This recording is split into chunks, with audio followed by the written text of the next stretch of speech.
Here's Rineman in the Morning, on demand from 102.1 and 105.3, The Sharp.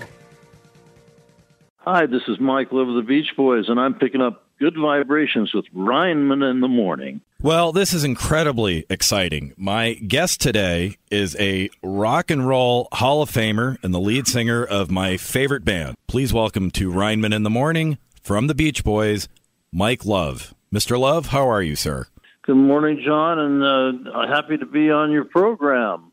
This is just such a thrill. I don't care. I'm going to fan out about this. And I'll start by saying the Beach Boys have always been immensely popular here in New England. Why do you think a band from California has such a strong connection with a place where it's winter like 5 months out of the year? I don't know. Maybe they're looking for sunshine. Could be. Do you have maybe they're fantasizing about going on a surfing safari or something, you know? Yeah, I know. What are some of your favorite memories about performing here in New England with the Beach Boys? Oh, wow. I remember the first time we ever went out all the way out to the end of the Cape, you know, and being fascinated by, you know, the architecture and the history, you know, just such a great place, you know. Boston's always been a favorite hang for us, you know. But all over New England, we've had great success, you know, and great fans, and look forward to coming back every year. You know, and you made a lot of history here in New England. I was only 5 when I went to my first ever Beach Boys concert. It was in Mansfield, Massachusetts at Great Woods. And this was a special night because it was the first time you ever performed a song called Kokomo. Now, it had not been. Wow. It had not been on the radio yet. It had not been in the movies yet. So we were the test audience. That audience at the concert was the first time we ever heard Kokomo. And I'll be honest, we didn't know quite what to make of it. It was unlike a lot of Beach Boys songs. When did you guys know you had something special with that song that you just kept going until it became this massive hit? Well, it came out on the Cocktail soundtrack, Cocktail album, which was a soundtrack for the movie that, you know, Tom Cruise starred in. Sure. And it just caught on little by little, you know, and it kept going and going until it went to number 1. And then John Stamos, who's a big Beach Boys fan and comes out to perform with us occasionally when he can, he got us on Full House, and we get recognized from people that watch, you know, kids that watch Full House for decades now because of those reruns. They're so popular. That's such a popular show. So, yeah, that was, but Kokomo was a little different. It was a little bit more laid back than some of our songs. And, but it's one of the most popular songs that we do. It's one of the biggest sing-alongs of our show. Absolutely. It's the encore song. People hang around. They got to hear Kokomo. Yeah. Now, well, that's right. But you talked about how you're on Full House, and you had Kokomo and Cocktail. You just had California Dreamin' in season 4 of Stranger Things on Netflix. And so there's all these great Beach Boys songs that have been featured in film or TV. But I have to ask you about a rumor that's been out there for years. You did a song called Summer of Love in 1992. Mm-hmm. Is it true that originally that was meant to be a duet between the Beach Boys and Bart Simpson? Is that a real thing, or is that just kind of an urban? I don't. You know, that's a rumor that I couldn't elucidate. I couldn't bring any. You know, I don't know. It's just a rumor, I think. So, I don't know about that one. Well, what we do know is that just in time for the holidays, the Beach Boys have released the Surf's Up box set. And one of my favorite albums. What are the cool things we have to look forward to on the box set?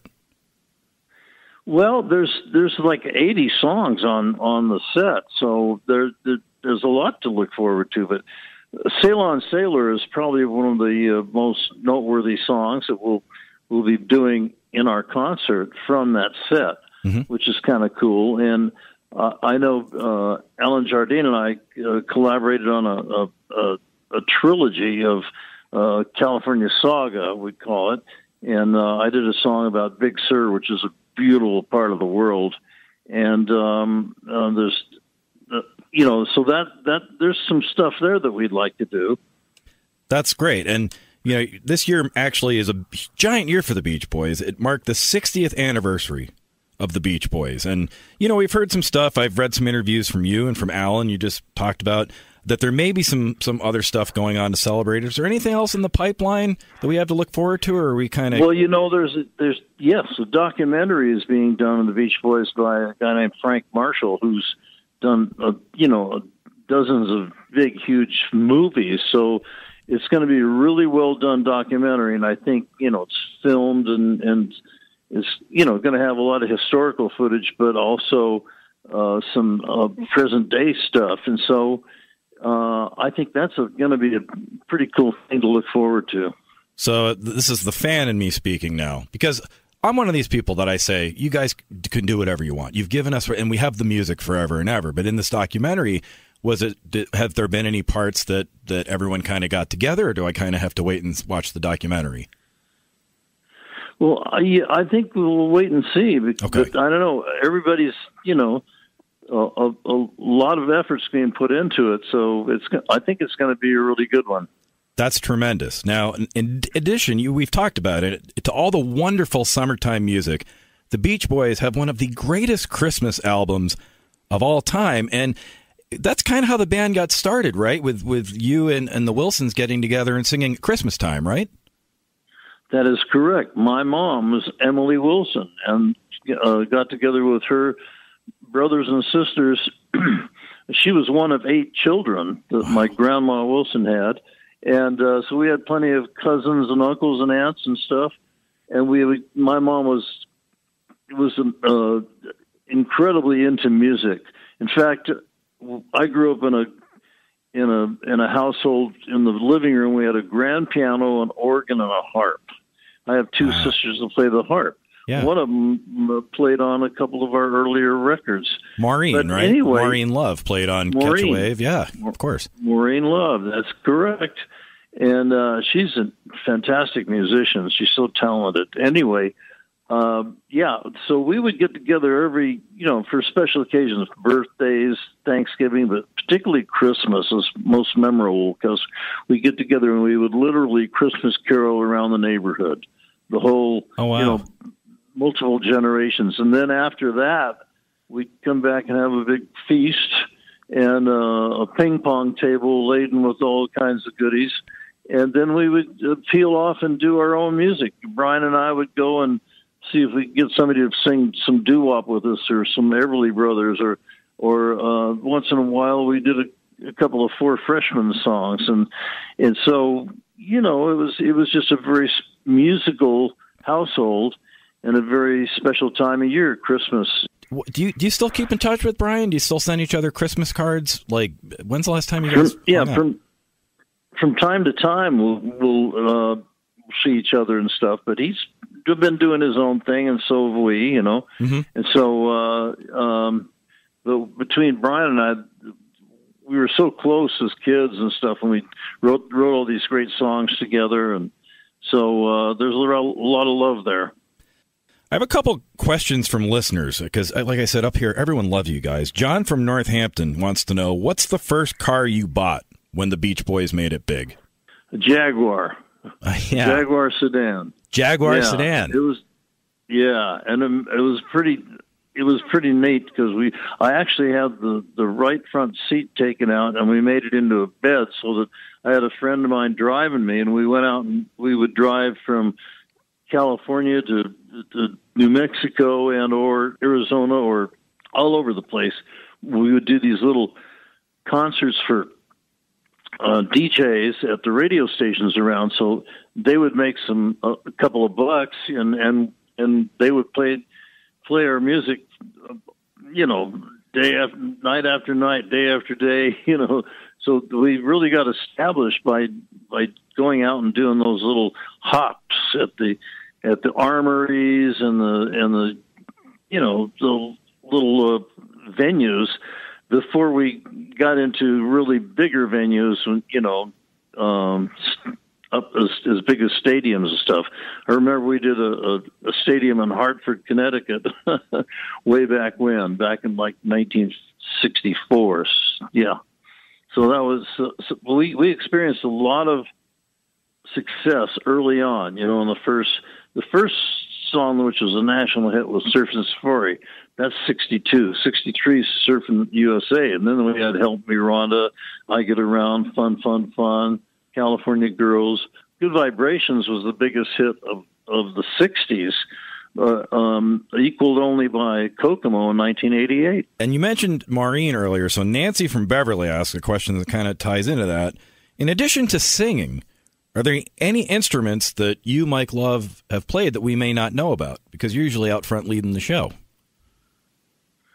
Well, yeah, I played saxophone on Shutdown, that little two-note instrumental, and that was fun. And when we first started out, we would do, you know, you don't have your own songs. I'm talking about the Beatles, the Stones, the Beach Boys. We would all do covers, you know. So the Beatles did rock and roll music, and we did rock and roll music too. And we did Johnny B. Good, and we did Let's Go Trippin'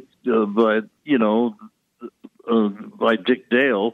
And so we would do some instrumentals as well as some R&B, you know, doo-wop stuff and some blues. But you know, then we quickly started writing our own songs, and so we started doing Catch a Wave in Hawaii and you know, all these other great songs that, including Be True to Your School and just fun songs, you know, about our favorite cars that we liked, or you know, our favorite sport, which was surfing, and sure, yeah. So it was just, we took our Southern California environment and created a whole body of music having to do with that subject matter. I remember that there's that iconic clip from Ed Sullivan where you're playing Good Vibrations, and I feel for you because you're playing the theremin, and that looks like such a tricky instrument to play. You nail every note, but I can see you peeking down. Because was that a hard instrument to play on the fly? It was very tricky to play. Oh yeah, it's easy to make a mistake. You go sharp or flat or whatever, but so it was a tricky one to do. But now it's in the computer now, so there are no mistakes anymore. Right, that's a good point. But speaking of that, of recording, the Beach Boys in 2012 for your 50th anniversary, you got together and with Brian, and you did That's Why God Made the Radio. But people have had some mixed emotions about it in retrospect. If you could do it over, if you got together with Brian and said, hey, let's make something new, is there anything you might do a little bit differently that you think it could make it land so that you walk away and say, yeah, we really did it with this one? Well, the get together with Brian, that was the problem, because we were told by the producer of the album that he and I could get together and write some songs, but it was disallowed. It never happened. It was so I was, you know, what do you call it? Hoodwinked, I guess was a good word to use. And it didn't happen the way it should have or could have. And that's a drag. That was too bad, because, you know, Brian and I together without any other distractions, we've always been able to do really great stuff together. Yeah, and I think a lot of people can probably relate to that about just, you know, when it's one-to-one, it's usually better. One thing you did on your solo record, which came out a couple of years ago, it's 12 Sides of Summer. You did an excellent cover of Rockaway Beach by the Ramones. I thought that was tremendous. I love that song. Oh, and we love doing that song. It kicks ass. It really does. We love it. It totally does. And so, well, something I was thinking about, though, is there's so many artists out there, because it seems like when I read and I listen to you and Brian and Alan all talk about it, it seems like it's like you just talked about. It's getting together and trying to write and trying to produce and trying to agree on what goes on. But when you get together and perform, everything clicks. So I look at a Rockaway Beach, and I look at a song like Soak Up the Sun by Sheryl Crow, a song like Hot in the City by Billy Idol.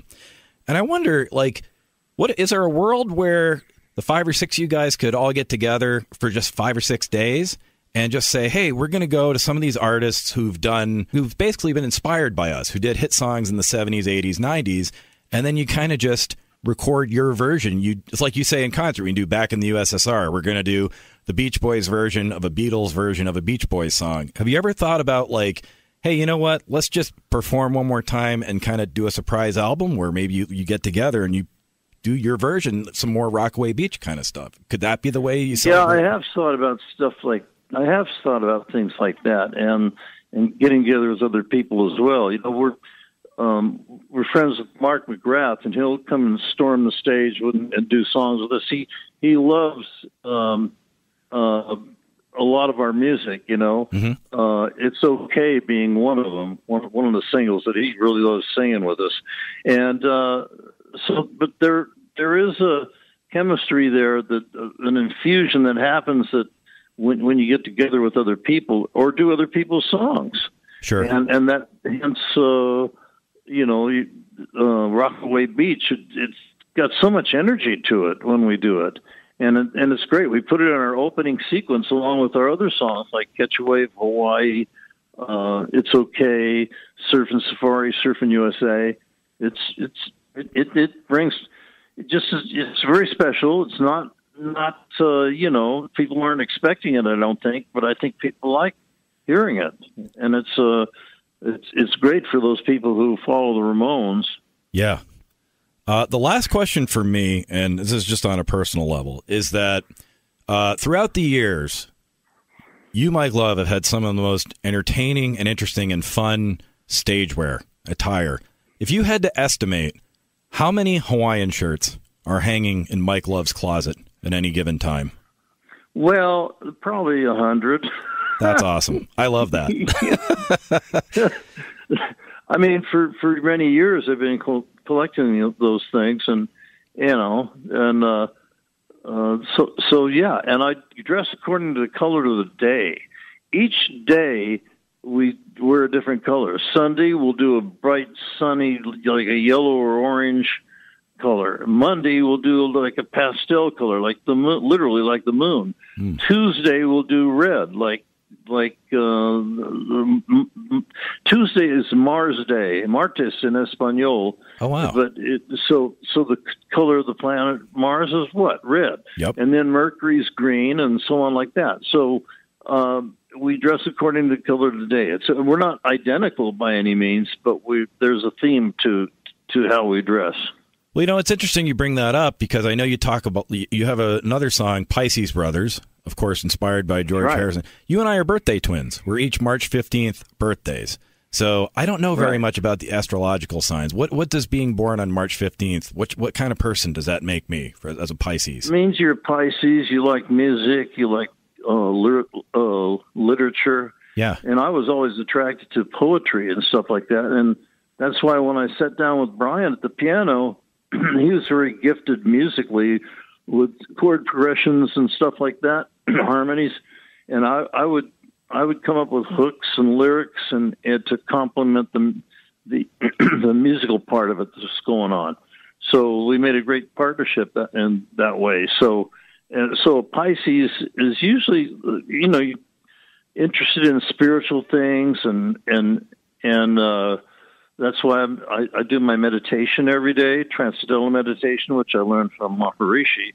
And that's been a huge benefit to my life.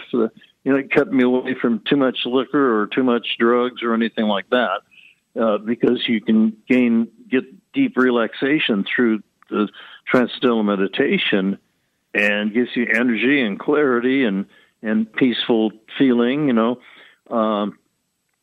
It's so that's been a huge help. So I guess being a Pisces, I was attracted to that. And so was George. George was a Pisces also. George Harrison was February 25th, I March 15th. Mm-hmm. So we were both Pisces. So that's why I call the song Pisces Brothers. For all things Mike Love, go to MikeLove.com. Please welcome to the show, Rineman in the Morning, Peter Wolf. Thanks so much for joining us, Peter. Well, I'm so honored to be here, and sometimes they not only know me as Peter Wolf, but the Wolf of Goof of Mama Tooth, and the Lover boy with the green teeth. Okay, so I'm going to ask you about that. I was going to bring that up actually. So I just started my own morning show here at the Shark, right. And so I'm always eager to talk to people working in radio. So before Peter Wolf, Jay Geils Band, all that stuff, and the Midnight Travelers, you were, as you just said, you were an all-night DJ at the legendary WBCN. And what was your name again on air? My name on air was the Wolf of Goof of Mama Tufa. And tell me about this character. Well, this character played music from 12 midnight to 6 in the morning, 7 days a week. Oh, wow. Wasn't thinking about thinking that, you don't get paid for playing the music you love. And so I loved it. And I had guests come by. It went all night, and it was one of the first all-night rock and roll, rhythm and blues, whatever I played on the FM radio band. So guests would come by, and a lot of musicians in town who played at night didn't have anything to listen to or anywhere to go because Boston closed pretty early in those years. Yeah.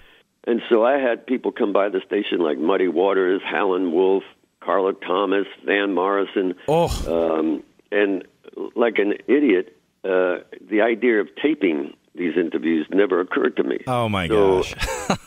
And I remember Van Morrison was talking about this new album he was going to make, which became the Astral Weeks album. And I asked him if he would sing some songs, and we just got back and forth into talking. And actually, from that moment, we remained friends, and he was just in Boston a week or two ago, and I went to see him. I had Bonnie Raitt on the show, who just played Boston. I had Led Zeppelin, Robert Plant just played, and I went to see him.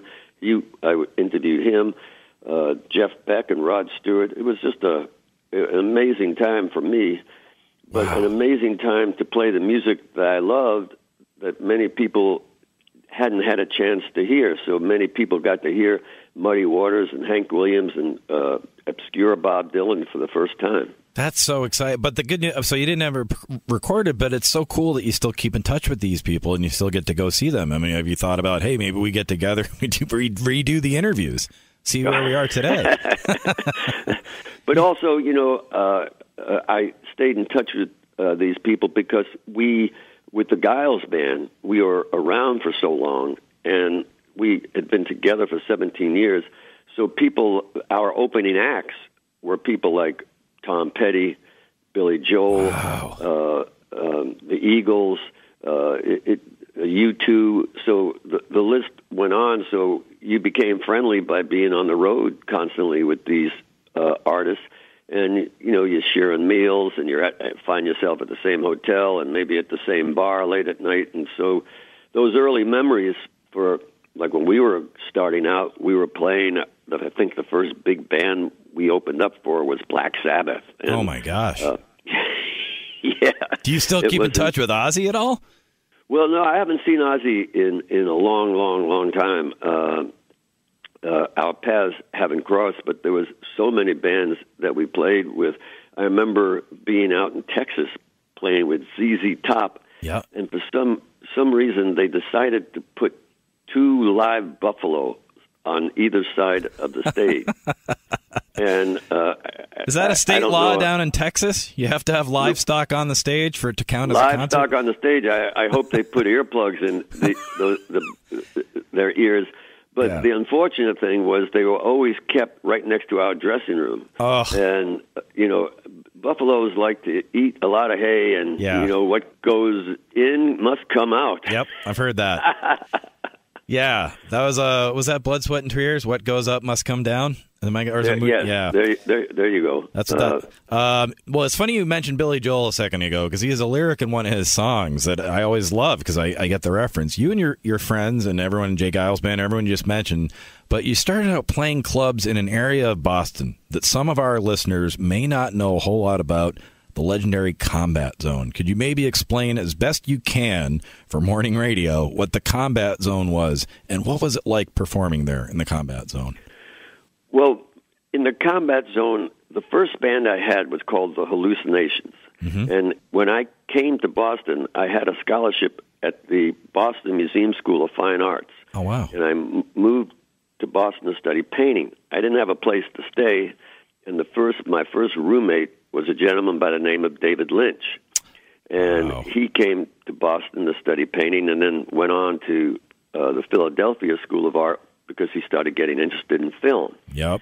Amazing. I started getting interested in music, and so we put together a band of all art students. And places that we got to play was the Combat Zone. And the Combat Zone was an area in Boston where all the big department stores were located. And it was also where all the clubs were located.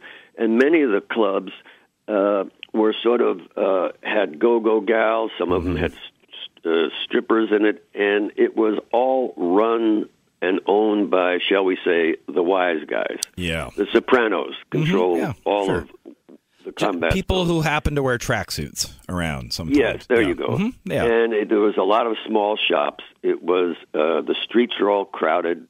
Lots of ladies standing on the corner late at night looking for new friends, shall we say. Yes. Hustlers, street hustlers. Sure. Yes. And so for me, it was an amazing education. I remember we would do 5 sets a night, 40 on, 20 off. The lead singer was the timekeeper, and these guys would come up and go, "Listen, I want you guys to look proper. I don't want no cursing. You follow the rules, and we'll be fine and happy." And at the end of the night, they paid us in cash. And I remember one night we were playing, and all of a sudden in walks Duke Ellington, and he comes by and gives us the okay sign, and he went upstairs, and I guess, well, let's just say they were selling fur coats very cheaply, and Duke was buying several coats for some of his lady friends, and things like that went on, but it was an amazing education. We got to meet an amazing array of musicians and got to witness some really great bands, mostly R&B bands. And actually, one day I took Van Morrison down to see some bands, and he picked a couple of players that ended up playing with him on his second album, Into the Mystic and Moondance. There you go. It was the Moondance album. Mm-hmm. And Van, just couldn't believe all the musicians because he had come up really from Ireland, stayed in New York for a short bit, and then was dropped off in Boston. And so we sort of helped him get into clubs in Boston and get his first job, and that's how we continued to remain friends. And you would walk down the street and somebody would go, "Hey, man, you want to buy a watch?" And, you'd look at it, and, me being, not too bright, I would say, "Wow, look at all those diamonds." And, I would say, "How much money you got on you?" I said, "Well, I only got $25. "Okay, good, man. It's a $300 watch. I'll give it to you. You sure you ain't got any more?" I said, "Well, I got $30. Give me the $30. And I took the watch home, and the diamonds turned out to be rhinestones. Yeah. And I remember looking at my brand new watch, trying to wind it up, and boom, it exploded. Hey, man, that could have been you got to try on your watch during the show. That's a cool rock and roll moment right there. Oh my gosh, you see Peter Wolf with his exploding watch on stage? Exactly. Speaking of an education, you're talking about an education. So I need your help with this, Peter Wolf. I have a 5-year-old daughter. Riding in the car the other day, Centerfold came on the radio. Okay, and she asked me, "Daddy, what's a centerfold?" Now, that's a fair question here in the internet age. Magazines aren't really big anymore. I didn't know exactly what to say because if I admit I know what a centerfold is, that leads us to a whole other conversation. So help me out as best you can. What should I say if centerfold comes on again and my young 5-year-old daughter says, "Oh, what's a centerfold?" And what's her name? Her name is Sadie. Sadie. So I would say, Sadie, your dad reads a lot. And in reading, I learned that they used to have magazines. And magazines sometimes had pictures of these ladies in scant clothing. And if you open the magazine, to the middle was called the centerfold. And they would have a picture of a lady that covered the left page and the right page. And so of they course, called that the centerfold. And I never looked at that. That was in the way of my reading, Sadie. Exactly. So, it was the thing I skipped in your through. curious mind, reading Proust or going through the novels of William, or Faulkner, and all of a sudden you came upon this fact. Yes. And that's how I would explain it. Thank you. So here's the first time I heard... But I would make sure she never comes across your secret stash of Playboy magazine. I don't know what you're talking about. Probably having the, tucked in the freezer or somewhere. It's the refrigerator. Peter, that's neither here nor... And next to the bologna, I guess. Yeah, and a few stuffed in the toaster. But... There you go. Another song you, of course, wrote, and this is actually where I discovered your music, Love Stinks, because that song took on a whole new life in the 90s when Adam Sandler covered it in The Wedding Singer. Did you know that was going to be in the movie, or was that a surprise to you when you saw that? That was kind of a surprise. I actually, Adam, who comes from New Hampshire, yep, was always a fan, and he had written and asked, he'd love to use the song in the movie, and we had no idea. But him being, knowing him from on TV and stuff, Saturday Night Live, and so we didn't know how it was going to be used, and there it was. Oh, the wow. Same thing with Grown Ups that was kind of a town that he created from New Hampshire. He's growing up in New Hampshire. Yeah. And we were honored to play in that film, Grown Ups 2, I believe it was. Yeah. And also in the Geils, I think it might be our first album, maybe the second, there's a song called Floyd's Hotel. And we were playing up in Maine, and we were driving back through New Hampshire, and it was a bad snowstorm, and we ended up going through Manchester, New Hampshire. We couldn't get any further because we couldn't see, so we pulled over, and we ended up in this hotel called Floyd's Hotel, and it was basically a flop house, and we needed a place to stay, so the entire band slept in one room, and that's what the song Floyd's Hotel from the early Geils days was written about, right in the center of Manchester. I don't know if it's still there, but it's still in our memory, that's for sure. Well, there you go. Now, just how'd you get to the name, the Midnight Travelers? Is it kind of what you just were describing right then? We put it together. It's sort of like, Hank Williams and the Drifting Cowboys. Everybody sort of had a moniker, and there was an album I put out called Sleepless. And so when we toured behind that album, we had the Sleepless Travelers. And then we all made midnight souvenirs, so it became the Midnight Travelers. Oh, cool. And all those records, my solo records, have now become great collector's items because they don't seem to exist anymore, and many people haven't heard them, so that's one good aspect by them, but I love making them, and they're important to me, and they help me work with a lot of people that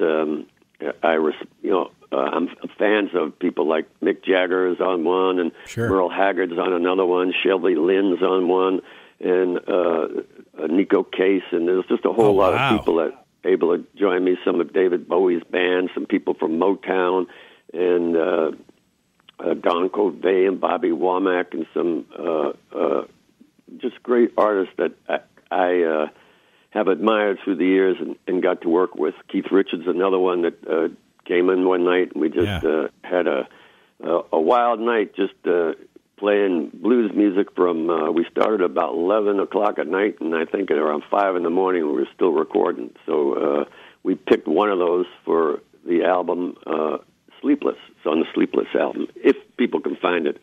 It's a hard one to find. Well, they're going to get to hear you sing. I mean, what can people expect to hear at a Peter Wolf and the Midnight Travelers show? What are you guys going to be playing? Well, I'm going to do some of the favorite songs of the solo stuff, and I'm going to also add quite a bit of my favorite Geils songs because they're near and dear to me. I help, write them, and I enjoy playing them because it's part of my history. So it'll be a nice mix. So if we've got any Geils fans out there, they're definitely going to hear some rocking and rolling, shaking and doing it to it and getting right through it. If it's in you, it's got to come out because that's what rock and roll is all about. I'm a huge David Letterman fan, and I remember vividly when you reunited with Jay Geils' band on Letterman in 1999. Is it true that was your first time on stage together in 16 years on the Letterman show? It was either the Letterman show or the Good Morning show or one of the morning shows, the Today show. But I think it was the Letterman show. And what happened on that show is that they had the theme of the show was Boston. Mm-hmm. They were doing a different city once a month, and they would do Detroit or Philly or L.A. And Dave, it was coming from New York, but they would have the backdrop of the city. I remember this, yeah. I knew a lot of the writers on the David Letterman show. Really? And so I'd go up and visit the writers, and Dave, everyone thinks Dave was, this kind of beer-drinking, fun guy, but he was very serious, and, he was somebody that, you sort of, like, didn't look at, you stayed away from, and it was sort of made that, you don't touch Dave, or, unless he talks to you or whatever, et cetera, et cetera. So I would walk into Dave's office because he was a fan. He used to see us at Ball. I think he went to Ball State. Yep. Indiana, yeah. And so, hey, Dave, how you doing? He'd be sitting in his office, which was pretty bare, and he'd be sitting with his feet on the desk, throwing pencils up into the ceiling. And they would stick in the ceiling. He would have about 40, 50 pencils, in the ceiling. And then when they dropped down, he would just throw them back up. That was his mother, yeah. And so on the particular show that you're talking about, with the theme was from Boston, and the audience all was from Boston. Yeah. At the end of it, they had this big panorama behind Dave of the Boston skyline. So when we finished the song, I just walked up to Dave, put my arm around him, and I said, "You see that house over there, Dave? That's where I live."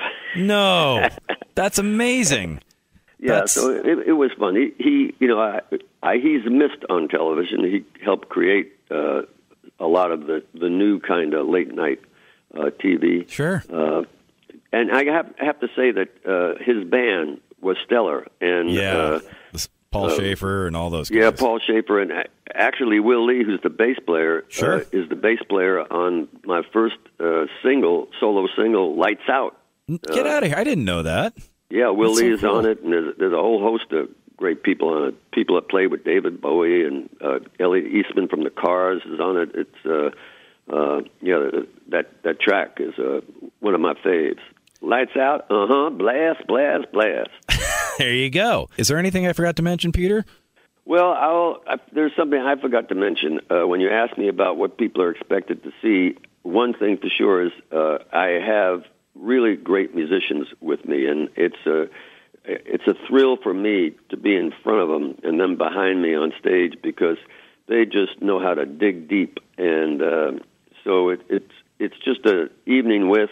We're going to take it from A to Z, and there's some great, great playing. And so if you like rock and roll, those guys are top shelf. I'm honored to be playing with them, and I'm glad to be, after all these years, doing it to it and getting right through it and jumping in. And everybody got to get on the mark. If you want to hear good music, got to listen to The Shark.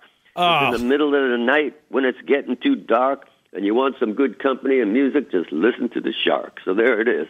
Thank you for inviting me as your guest, and I hope to see you and your daughter maybe come down to the show.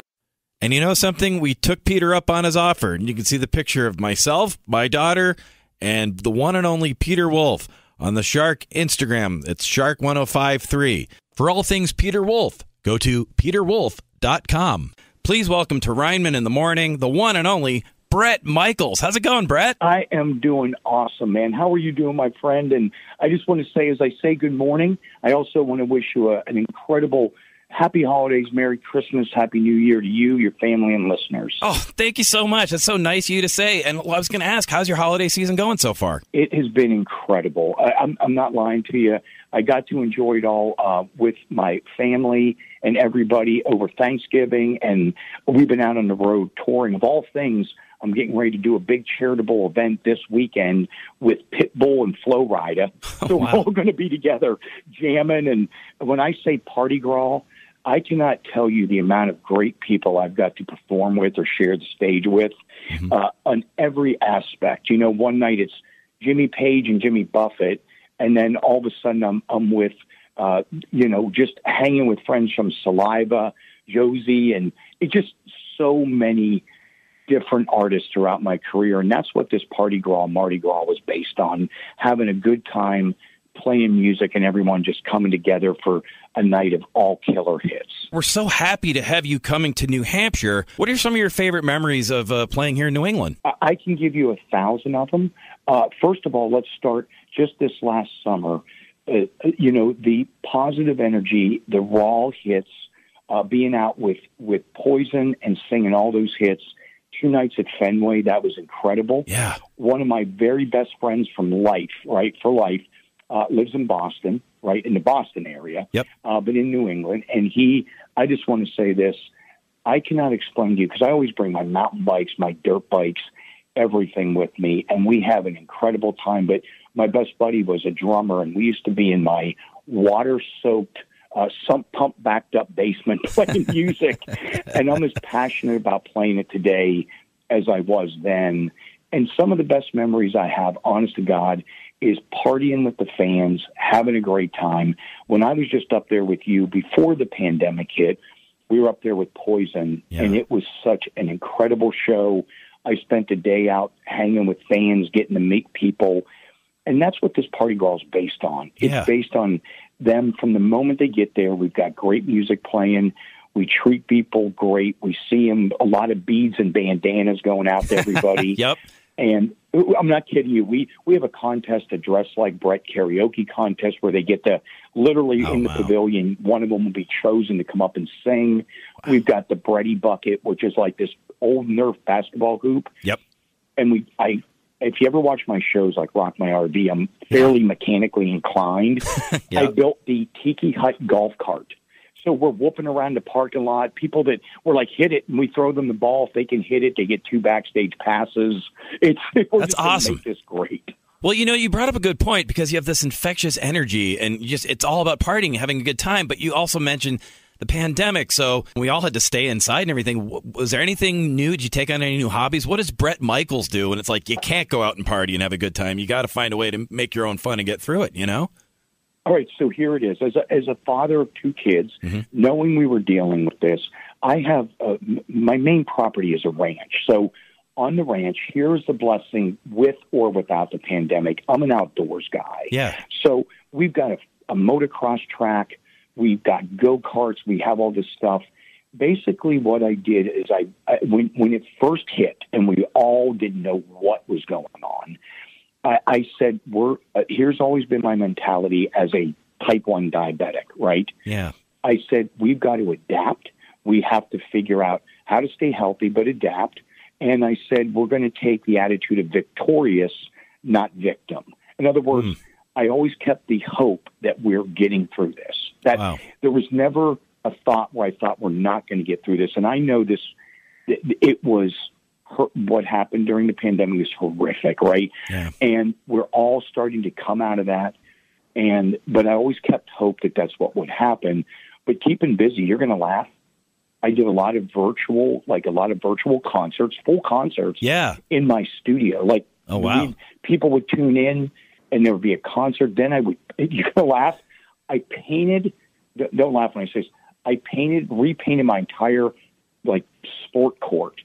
Don't ask why. I just went down. I said, you know what? I just threw a bucket of paint. I said, this thing needs done. I started painting stuff. So Bret Michaels. I don't know why. I just started. The kids are like, Dad, you're painting furniture. What are you doing? I'm like, I'm just keeping busy, man. I'm going to keep the mind percolating. Yeah, absolutely. We got to run ads for your painting company whenever you're ready. Yes. Well, I'm not good at it, but it was fun. Yeah. One thing I know about you, and this comes up every year, you and I were birthday twins. We have a March 15th birthday. And so are you the Ides of March? That's what I was going to ask. Do people come up to every time you say your birthday, they go, and how do you respond to that? I mean, to me, all my life, the Ides of March. What do you say to them? You know what I say? Every time I hear this, I switch to a different thing. Are you ready for this? Yeah. We were also born on a day called the Heights, right? Okay. So I know Ides of March, for those curious, is A2 Brutus. You got stabbed in the back. Caesar stabbed in the back by his best friend, right? Mm-hmm. But the other side of that was a thing called the Heights. We're born on one of the only days, ready? One of the only days driven to succeed. So Pisces, by and large, are creative. Like, we're creative, but kind of really, a lot of my friends in March born Pisces or late February are laid back. They're creative, but don't have the drive to see it through. Mm-hmm. We possess this thing called the Heights to drive us through. And Mark McGrath's born on the same day, if I'm not completely mistaken. Dee Snider from Twisted Sister. Oh, wow. I'm from Pittsburgh, so Mike Tomlin, the coach of holding one of the most winning records, coach. And we're going to get there this year. Yeah. But it's I'm just saying, all born on that day with you and me. So there must be some magic somewhere in there that's true with the Heights. Yeah, I love it. It's Judd Hirsch. He's that same day. Mike Love from the Beach Boys. Yeah, there's all sorts of people on March 15th. Yes. It's a big day. We flipped it into being a good day. Yeah, I love that. The Heights. That's what I'm going to say from now. When people say the Heights of March, I'm saying, you mean the Heights. Bret Michaels told me. The Heights of March. The Heights of March. You've had such an amazing career. Obviously, you blew up in the 80s with Poison, but then like everybody, you had some setbacks. But then not only did you keep going with your music, you had a giant comeback with the TV show Rock of Love. How did Rock of Love come to be? You were one of the originators of the reality TV craze. This is so crazy how this came together. And it's a lot like Party Girl, right? Mm-hmm. So they're creating this idea with me, and I said, look, I go out on the road. Fortunately for Poison, we have managed to, through thick and thin, stay in the arenas, stay in the amphitheaters, play music. And the same thing with me as a solo artist. I knew when I went out there as a solo artist, you got to be creative. You're going to start back over again. No bitching or complaining, and start back over in the venues, smaller venues, and build your way up. And hard work is how I got there. But when it happened with Rock of Love, what happens, they wanted to create this crazy show. And this was before all of them started really hitting.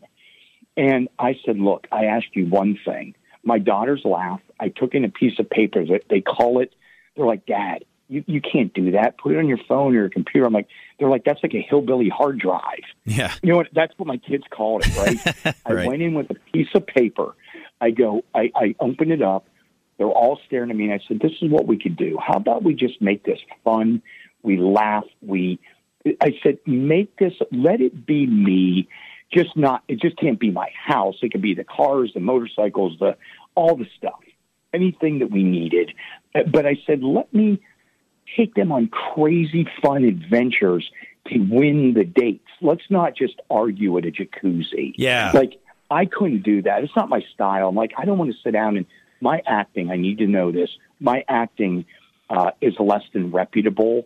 I'm not going to put De Niro out of work anytime soon, if you know what I mean. Well, he's not going to put you out of work either, I don't think. Okay. Are you ready? Fair enough. Are you ready for a good time? Yeah. Yeah, exactly. You talking to me? Yeah. You talking to me? You having a good time with me? Yeah. It's time for your news on the nines with News Guy. After pleading guilty to fraud, Real Housewives star Jen Shah has been sentenced to 6.5 years of watching The Real Housewives. Well, I plan to spend this evening watching SmackDown, or as it's also known, The Royal Family. Prince Harry claims that his brother Prince William physically attacked him during a fight. Harry was scared of being punched in the mouth because he's already lost one crown. And that's your news on the nines. Now back to Rineman in the Morning. If you took my acting skills, I said they're less than even remotely reputable. So let's just make it reality. I'll pull up on my Harley, ask the girls, let's go party. Of course, adult beverages don't hurt to make for fun drama. Mm-hmm. And we just let it unleash, and it's now still their biggest, highest rated show on their network. Yeah. We probably could have done 20 more seasons. I just wouldn't have survived. Well, yeah, that's what you should have put as the last scene. Is like, I just got to bail out of this just for everybody. But speaking of which, make it. Well, you see like the end of a movie, a famous final scene. Yeah. I'm not going to make it, Jimmy. I'm not going to make it. Falling out of it. There's too much love. Well, too much love going on. Here's what I love, though. This is what I remembered, is that I recently saw you just a couple years ago. You were on The Masked Singer as a banana. Why a banana? I just want to tell you this. Let me jump in right here. Okay. I love the show. I watch this show all the time with my family. I'm like, all of a sudden I get the phone. Literally the phone rings. And then we'll get into Party Girl in a minute, but the phone rings. Yeah. And it is literally all the producers and friends of mine from Fox doing The Masked Singer. They're like, they go, you need to come on here. I said, I know the colors I would like to be in. And I said, we talked about ideas. And I said, what if I'm just bandana banana? Right? And they were like, huh, okay. It seems like an odd costume. And it was probably the most fun, sweatiest I've ever been in my life. You really have to sing. Like, there's no faking the singing. Yeah. Like, wow. They track the music you want, and you sing for real. So as I'm singing through that banana hole, my eye hole was my mouth hole. Right? I'm not making this up. I'm trying. Yeah, I didn't know where I was walking. Like, if you ever go back and watch that show, I tripped like about 40 times. I couldn't see anything. I'm walking around. The microphone is through the banana mouth hole, right? I'm going, that's where my eyes go, too. I can't see anything. It made it funny, but you even see my first night. I'm doing that Elvis song. Yep, yeah. I'm staggering around, and I'm literally tripping over the camera guy's cables. It was such a good time. I just like the visual of a banana slipping. Like, it's just like the tables have turned, haven't they, Mr. Peel? You're onto something here. Yeah. Well, let's get to Party Girl. Where were you when I needed you for the publicity? I needed all these. Hey, I'm here. I'll be in here in New Hampshire. And speaking of New Hampshire, you're bringing the Party Girl tour to the Bank of New Hampshire Pavilion, July 22nd. And, boy, what an eclectic lineup. I mean, in addition to Jefferson Starship, and then you got Mark McGrath. And then who else? You got so many people. We got from Journey. Yeah. We've got Night Ranger. So let me tell you how this worked. Yeah. So the fans know the real deal. Sure. I created this literally. I'm going to show you the drawing. When we have a chance, I've got the drawings of the stage I built, the things so that the bands all have a bunch of stage room, the right lights, the right sound. I start out with these, my drawing is horrific, right? Mm-hmm. But I know what I want to do. So I pen this stuff out. Then I personally called every single one of the artists who are all friends. Wow. And I said, before we get into the agents and the managers and the this and that, I need to know as my friends, no egos, no attitudes, just a night of all killer hits, no filler. I want the fans to be hit with hit after hit after hit.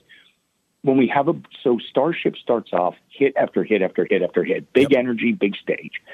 We take a little break, but that break ain't a break. We're slamming music. We're doing mashup music with you and the DJs and everyone playing. We're doing the Dress Like Bret karaoke contest.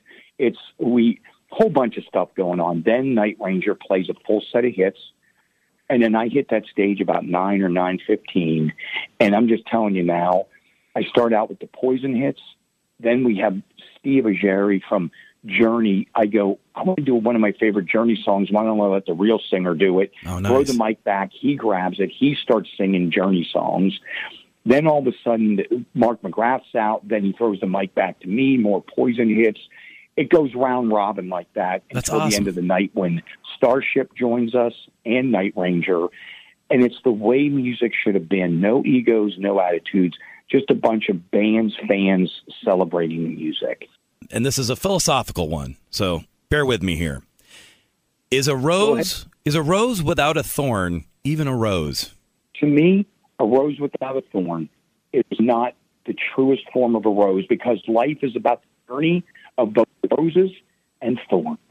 That is my philosophical answer. You've got to have the best of both to really build the character as to who we will be. I got so nervous towards the end there when his phone was cutting out. It was like he was giving me the key to life. And I'm like, please, please hang on. Thank you to the satellite gods. And thank you to Bret Michaels. For all things Bret Michaels, go to BretMichaels.com.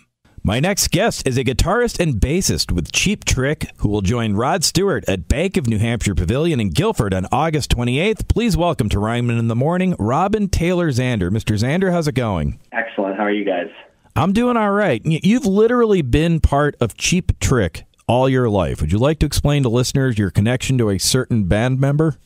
Yes. My father, Robin Zander, is a co-founding member of the band Cheap Trick, and I grew up basically watching them as a little kid, and after college, I started touring with them. So many amazing Cheap Trick songs are used in film, the Marvel TV series. They're everywhere. When you hear a Cheap Trick song, is it cool, or are you like, Dad? Oh, it's cool. It's always cool. I've never really have been embarrassed by it. I mean, I love their music, so it's always been a treat to hear that when I'm out in public or in a movie theater or a TV show. It's always cool. Is there any story you can share with me, like as the son of a rock star? Is there anything you remember? Like, was there a career day or something at school or a show and tell day where it's like, my dad's in Cheap Trick? Yeah, there were a couple of those days. I mean, we had take your parents to school day where you'd basically they'd talk about what they do for a living. And when I was a kid, my dad did that. He brought in a guitar and a little recording machine and showed my class how he writes demos. So oh my gosh, that was pretty interesting. Yeah, to be a little 6 or 7 year old and have your friends be like, "Oh, this is what your dad does. He just plays music."